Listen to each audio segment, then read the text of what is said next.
അത് കേവലം ഒരു ഓർമ്മ മാത്രമല്ല, അത് നമ്മുടെ ജീവിതത്തിലൂടെ ആ ശുദ്ധിമതിയുടെയോ ശുദ്ധിമാന്റെയോ ജീവിതം ചേർത്ത് വെക്കുന്നതായ ഒരു സന്ദർഭം കൂടിയാണ്.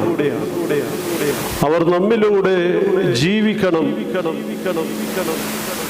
അവരുടെ ജീവിത വിശുദ്ധിയിലേക്ക് നാമും പങ്കാളിയാകുക എന്നുള്ളതായ ഒരു ബോധ്യമാണ് പരിശുദ്ധ സഭയ്ക്ക് ഈ പെരുന്നാൾ കൊണ്ടാടുമ്പോൾ ഉള്ളത്.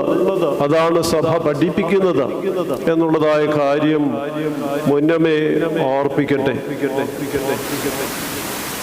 പരിശുദ്ധന്മാരുടെയും ശുദ്ധിമതികളുടെയും പെരുന്നാൾ കൊണ്ടാടുമ്പോൾ പ്രഥമമായി നാം ഓർക്കേണ്ടതായ കാര്യം